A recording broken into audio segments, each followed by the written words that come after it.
Hello viewers, my name is Helen, the convener of Marriage on the Rock and Singles with Purpose.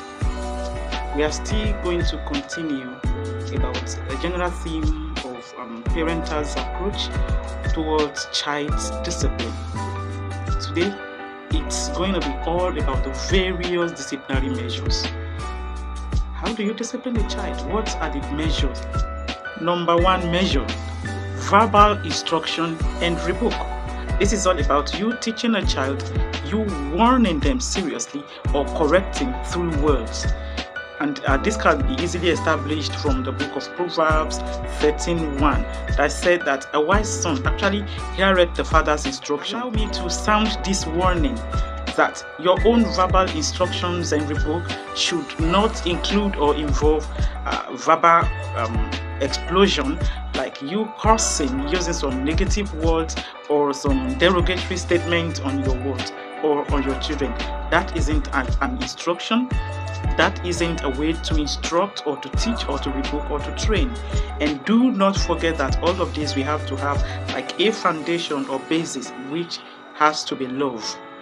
Don't tear your child apart through the words of your mouth.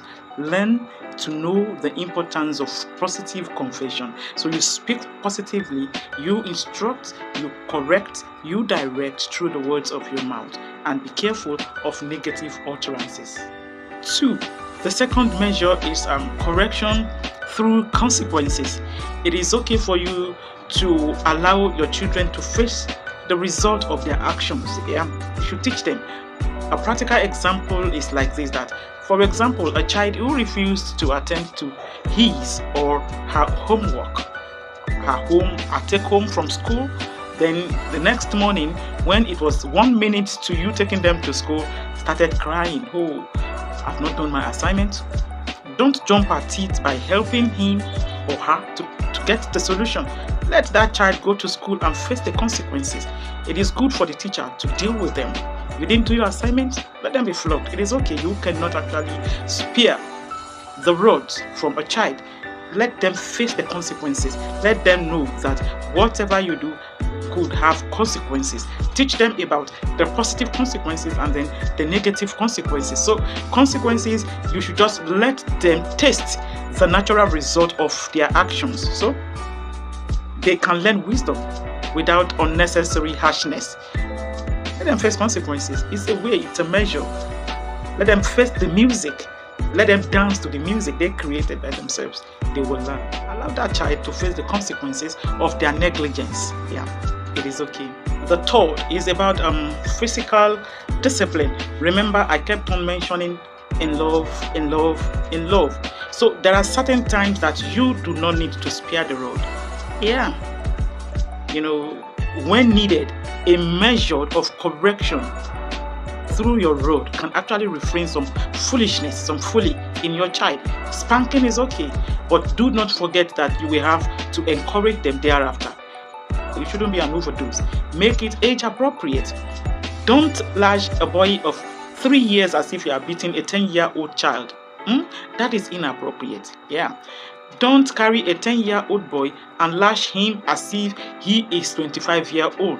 That is inappropriate. It is an overdose. So even though you will have to go through maybe physical discipline, please make sure that you did not cause injury. Don't damage their skin. No, you don't need to do that. Don't give them a mark. No, you don't need to do that. Don't break his head. No, it is not necessary. I know you will have to discipline a child, but please always put your harshness, always put your anger, always put your emotions in the bottom. Don't become aggressive when you are spanking, when you are correcting a child. To beg you, don't beat the life out of him. Don't beat the life out of her. It is not necessary. A little measure with abundance of love, followed by encouragement thereafter. That is the measure you can use. That is appropriate. Number 4. The fourth one is about withdrawal of privileges or maybe some separation. Maybe sometimes discipline could involve you withholding certain blessings, or you create distances. Maybe when that child is just so playful, it just won't give you rest. It is okay for you to send that child to go and relax on his bed. It is very okay. When a child cannot keep quiet, it is okay for him to have some reflection. Send him to a bed. Let him go and think by himself. You can isolate briefly. It shouldn't be for so long. You can ask him or her to take a seat next to you. Then you monitor. And then sometimes you can actually withdraw some benefits and you can restrict their freedom.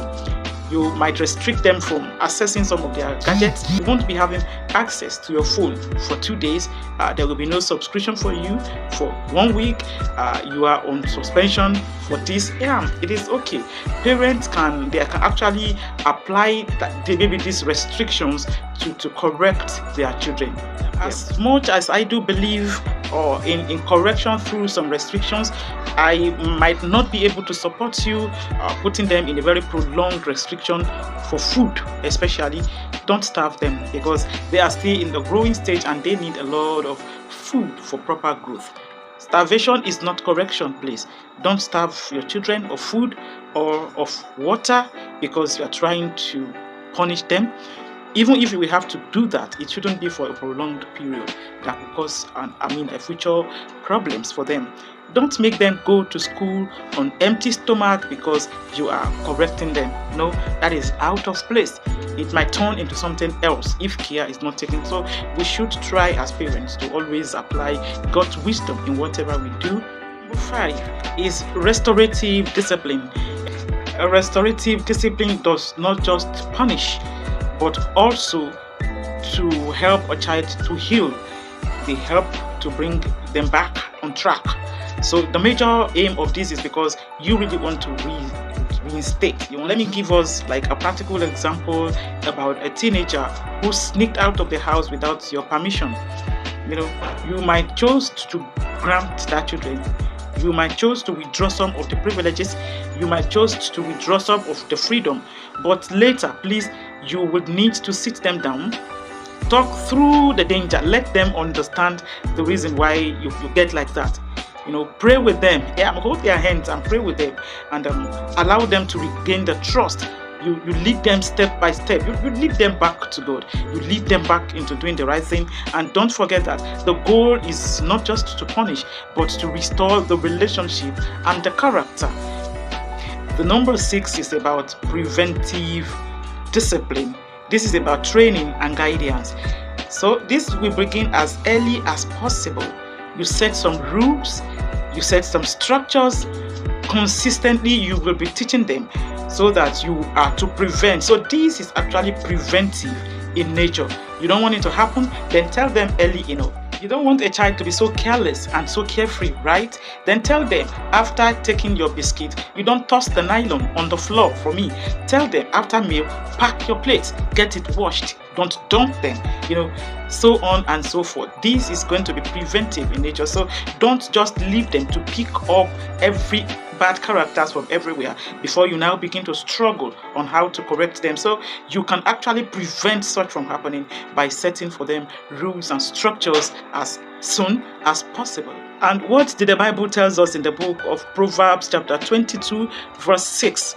Train up a child in the way that he should go, and when he is old, he will not depart from it. So you are meant, in fact, I think that is actually the standard of God, that you train them, you catch them young. You prevent rather than you struggling to now restore or to reinstate after they might have gone astray.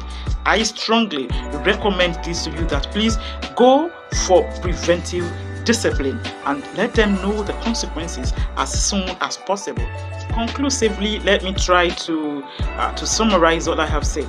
That discipline actually it includes instructions, it includes rebuke, consequences, physical correction that is done in love, of course, withdrawal, restorative steps, and preventive training. Go in this dimension as you build your home into becoming an arena for God to dwell. Go in this direction and see how your family will be a light in the midst of darkness.